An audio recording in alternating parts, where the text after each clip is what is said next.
मैदाने जंग से दुम दबाकर भागना और टीवी पर बैठकर जंगे लड़ना कोई भारतीय जर्नैलों से सीखे। भारतीय फौज दुनिया की वाहिद फौज है जो मैदाने जंग में हारने के बाद टीवी पर बैठकर जंग जीतने की नाकाम कोशिश करती है।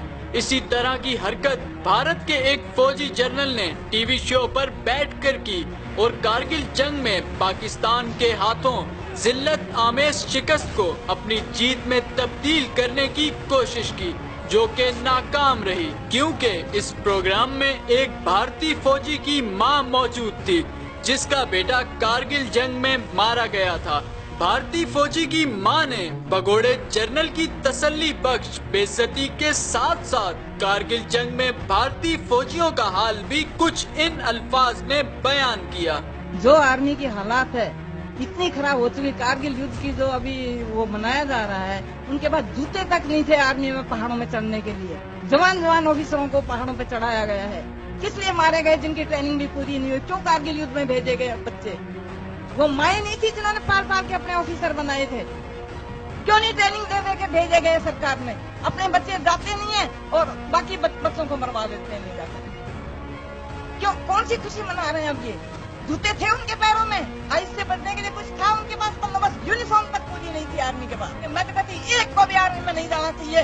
और मेरे स्कूल के अंदर 400 बच्चे पास आउट होते हैं 12th से, एक भी बच्चा जाना नहीं चाहता आर्मी के अंदर।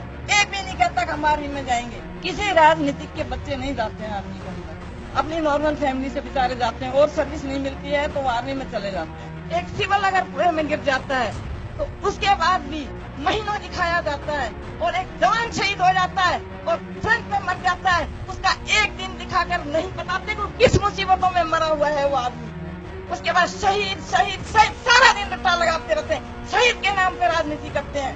ये तो थी भारतीय फौजी की मां जो अपने बेटे की हलाकत के बाद भारत की दूसरी माओं को ये मशवरा दे रही थी कि किसी को भी अपने बेटे को फौज में नहीं भेजना चाहिए। अब देखते हैं एक उस पाकिस्तानी मां का बयान जिसके 2 बेटों ने मादरे वतन की हिफाजत के लिए अपनी जानों का नजराना पेश किया।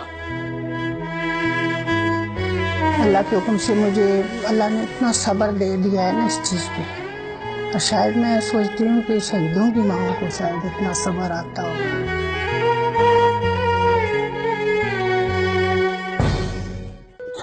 अल्लाह को हुक्म था कि 8 को ज़लज़ला आया और 15 को उनका हेलीकॉप्टर गया और वो क्रैश हो गया।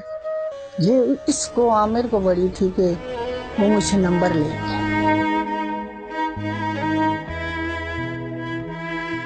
उस दिन सुबह को 8:30 उसकी मिसेज कहते हैं कि घर से निकले। मैं ऑफिस में तो 5-10 मिनट ही बैठा होगा।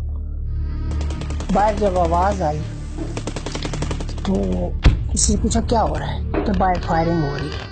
तो उसने ना पिस्टल निकाली दराज से।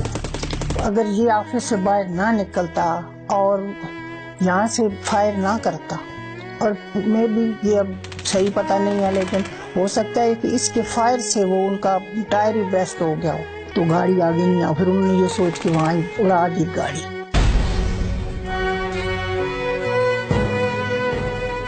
मैं 2 शहीदों की माँ हूँ, मैं इससे बढ़ के और क्या कह सकती हूँ। मुझे बड़ा फख्र है कि मैंने इस मुल्क के लिए बड़ी कुर्बानी दी।